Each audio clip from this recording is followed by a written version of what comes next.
जब ये चर्चे बाबाजान के पूरे नागपुर में फैले और नागपुर के अतराफ में फैले, लोग ज़ौक़ दर ज़ौक़ आके आपके वहाँ भी आपको परेशान करने लगे।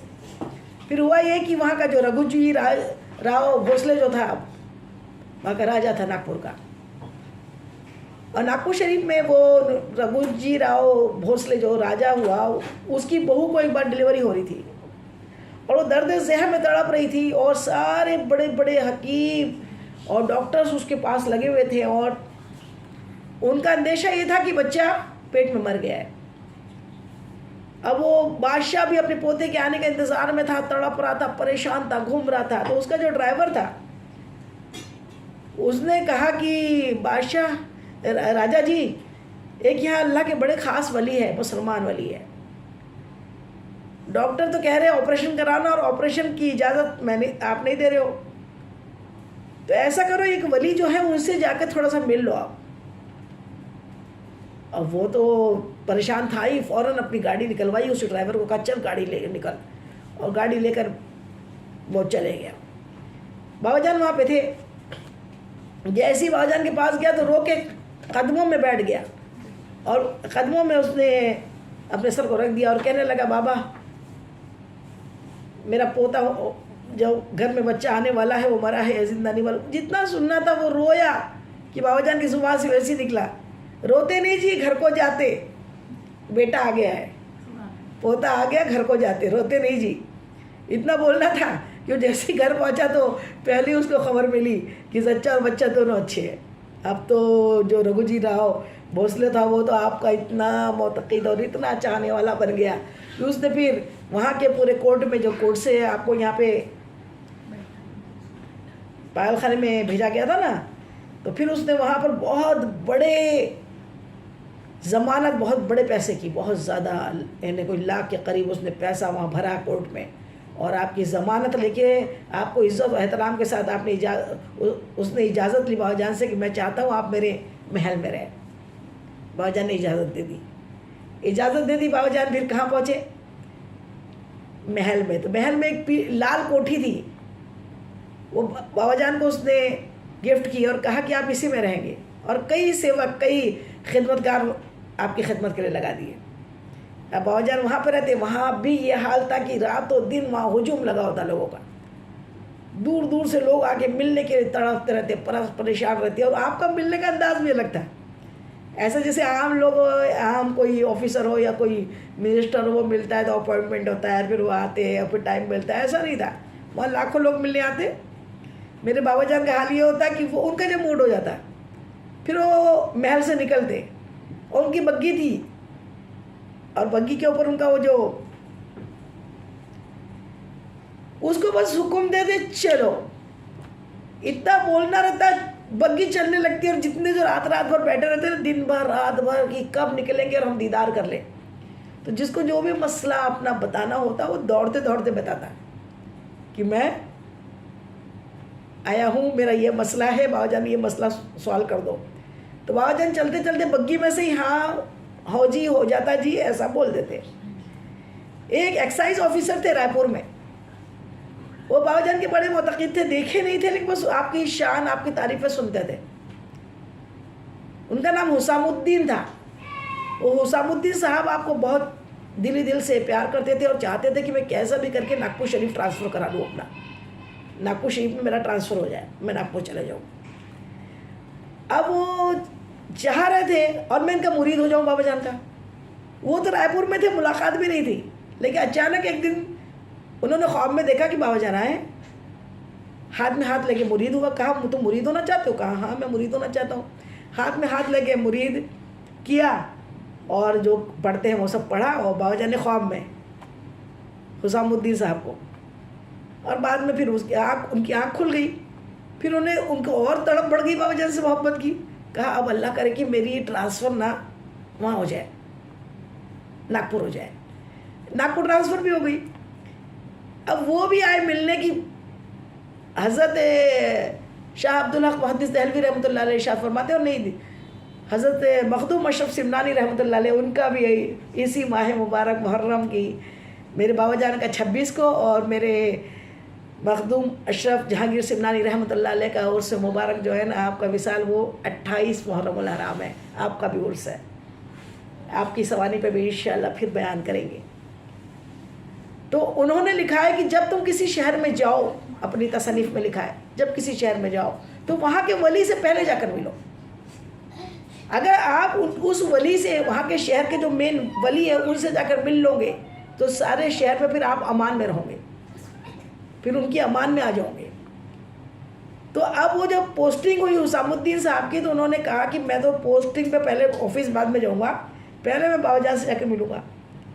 अब वो आए, बोले कब मिलेंगे? बोले बस यहीं रुकना पड़ता है, जब बाबाजान निकल जाए, जब बाबाजान निकल जाएंगे तो मिल लेना। अब ये भी बेचारे आम बन के इंतज़ार करते रहे, बाबाजान कब निकलेंगे, कब निकलेंगे, कब निकलेंगे। उतने में शोर उठा कि बाबाजान निकले हैं और बग्गी पे सवार हो गए। अब सब लोग दौड़ने लगे, ये दौड़ रहे, कितने दूर तक बग्गी गई, सब अपने अपने मसले दौड़ते दौड़ते बताते रहे। ये हुसामुद्दीन साहब जो थे वो भी दौड़ते रहे, अपना मसला कुछ बोल ही नहीं पा रही इतनी पब्लिक की वजह से। आखिर बहुत देर के बाद जब पब्लिक रश छड़ गया तो ये और 2-4 भी दौड़ रहे होंगे, तो उन्होंने कहा हजरत बाबाजान मैं वहाँ से आया हूँ। बोले क्या मसला है? कहा मुरीद होना चाहता हूँ। कहा क्यों जी, ख्वाब में मुरीद नहीं हुए? ख्वाब में मुरीद हो गए जी, हो गए जी। बोले हाथ में ख्वाब में हाथ दिया था ना जी, तो मुरीद कर लिया जी आपको। सुभान अल्लाह, सुभान अल्लाह। ख्वाब की बात अल्लाह के वली को भी मालूम है कि आपने क्या ख्वाब देखा है। सुभान अल्लाह, ये मेरे बाबा जान की करामातें हैं, माशाल्लाह माशाल्लाह। तो ये आपके ऐसी करामातें रही, करामातें तो इतनी हैं कि अभी 2-4 दिन लगातार करामातें बयान करने में गुजर जाएंगी। मेरे बाबा जान की करामतें आज भी जारी है। हमारे साथी हमने कई मर्तबा बाबा जान की करामतें देखी है जब उन्हें पुकारा। अब बात ये उठती है कि शहंशाह हफ्ते अकलीम सैयदना बाबा ताजुद्दीन औलिया रहमतुल्लाह अलैह मुहर्रम की 26 तारीख को आपका विसाल हुआ। और आज भी मैं तो समझती हूँ पूरे इंडिया में ऐसा आस्ताना, इतना खूबसूरत मज़ार शरीफ आज तक कोई भी नहीं नज़र आती। इतने बड़े इलाके में मेरे बाबा जान का जो बादशाहत है, सुभान अल्लाह सुभान अल्लाह। हर अमीर गरीब, हिंदू मुसलमान, सिख ईसाई, सब के सब मेरे बाबा जान की दर पर आते हैं। एक और करामत थी कि एक अंग्रेज़ जब यहाँ पर वो बहुत बड़े इस पर था, कैप्टन था, और उसकी बेटी थी, उसकी भांजी थी जो लंदन में थी, उसके सर में बहुत ज़बरदस्त दर्द होता था। और बाबा जान औरतों की बहुत इज्जत करते थे। जब कोई लेडीज़ या कोई लड़की आ जाए और औरतें आ जाए तो उनके लिए उठ के खड़े हो जाते थे और फिर उनको बड़े अदब से बिठाते थे। तो वो जो अंग्रेज़ अफसर था वो भी आपका मोतक़िद था। उसने अपनी भांजी को बताया और अपनी बीवी को बताया, और बीवी वो भांजी को लेकर और वो ख़ुद भी बाबा जान के आस्ताने पे आए। कहने लगी, उसने एक ही सांस में कह दिया कि बाबा जान बात ये है, जो बच्ची है ये ज़बरदस्त शदीद सर के दर्द से में गिरफ़्तार है, इसके सर में शदीद दर्द होता है। और सारे जितने लंदन के डॉक्टर्स हैं और इंडिया के सारे डॉक्टर्स, हकीम, सब इसका इलाज कर चुके, कोई फ़ायदा नहीं हुआ है। और उस बच्ची के सर पर पट्टी बंधी हुई थी। बाबा जान ने जैसे उसको देखा, अपने पास बिठाया शफ़क़त के साथ, और फिर कहा कुछ नहीं होता जी, मट्टी सूंघ लेते ठीक हो जाते। अब वो जो कैप्टन था वो आपकी बात समझता था, उसी से कहा, वो जाके मट्टी लेकर आया। मट्टी उस बच्ची ने सूंघी, 3-4 छींकियों से ज़ोर से आई, और उसी वक्त उसका दर्द सर का ऐसा गायब हो कि कभी हुआ ही नहीं था। तो फिर उसने बहुत सारी अशरफियाँ को वो बाबा जान को गिफ्ट किया, देने की कोशिश की। कहा नहीं जी, बेटी से लेते नहीं जी, देते जी। बेटियों से लिया नहीं जाता, दिया जाता है जी। और यह बोल के अपने तकिए के नीचे से कुछ अशरफियाँ, कुछ सिक्के लिए और उसके हाथ में बड़ी मोहब्बत से दिए। तो उस वजह से बाबा जान की इस मोहब्बत की वजह से उस अंग्रेज़ अफसर ने नागपुर का जो अंजुमन हामी इस्लाम जो बनाए ना, यूनिवर्सिटी बनी है वहाँ का, जो अंजुमन कॉलेज बना है, वो बाबा जान की वजह से बना। जबलपुर का भी बहुत सारे इदारे, बहुत सारे हॉस्पिटल्स वो बाबा जान की मोहब्बत में अंग्रेज़ों ने बनाए। बाबा जान की मोहब्बत की वजह से कितना काम नागपुर में हुआ, नागपुर के बाहर भी हुआ। और आपके चाहने वाले तो सारी दुनिया में, सारी दुनिया के मुकर्रिर आपकी तारीफ़ें करते थकते नहीं हैं। मैं क्या, मेरी औकात क्या, मेरी बेसात क्या, मैं तो बस एक अदना आपकी चाहने वाली कनीज़ हूँ। वो अपनी कनीज़ों में हमको रखे और अपनी नज़र इनायत हम पे बरकरार रखे, और हमेशा कि साए में तुम्हारे हैं, किस्मत ये हमारी है, और कुर्बानी दिलो जाना, बाबा क्या शानी तुम्हारी है, साए में तुम्हारे हैं। अब अक्ल के अंधों को कौन समझाए, लोग तो बस कुछ ऐसे हैं जो सिर्फ शिर्क बिद्दत हराम के अलावा बात ही नहीं समझते। वली से बात है, वली के आस्थाने में अगर जाना है, वहाँ से कुछ अपनी बात पहुँचाना है, तो बस ये होगा अल्लाह शिर्क, अल्लाह बिद्दत, अल्लाह कैसा हो गया, ये कैसे, ये शिर्क है, ये शिर्क है, ये शिर्क है। तो ऐसे एक चंद्रपुर में एक शिर्क वाली पार्टी का एक मौलाना था, वो बस शिर्क बिद्दत के अलावा बात ही नहीं करता था। तो जो मज़हब अहले सुन्नत वाले जो लोग उसके आसपास रहते थे, वो बड़ी तारीफ़ें करते थे बाबा जान की। तो वो बहुत चिढ़ता था। तो उन्होंने कहा एक बार चलो तुम मेरे बाबा जान के पास और ज़रा देखो वो क्या है, सब भूल जाओगे। तो एक दिन वो आपका इम्तिहान लेने के लिए पहुंच गया, और पहुंचने के बाद वो सब तो आपके कदमों में कदम बोसी किए, चूमे, हाथ चूमे, और आपके पास दायरे में बैठ गया, लेकिन ये दूर खड़ा दिखते रहा। अब बस फिर वहाँ से उतने में बाबा जान उठे, उसके सीने पे एक ऐसा मारे, उसके सीने पे ऐसा एक मारना था कि थोड़ी देर में ये हुआ कि वो सब भूल गया। क्या तो बहुत बड़ा आलिम और मुफ्ती था, अब सब कुछ, अलीफ बे भी नहीं आ रहा उसको, अलीफ बा भी नहीं आ रहा। ये रोता था, मैं सब भूल गया हूँ, मुझे कुछ नहीं आता, मुझे कुछ नहीं आता, मुझे कुछ नहीं आता, क्या हो गया, मुझे क्या हो गया, मुझे क्या हो गया। अब परेशान हो गया। अब उसके आसपास वालों ने आके बताया बाबा ऐसा है, रातों दिन रो रहा है, क्या हो गया।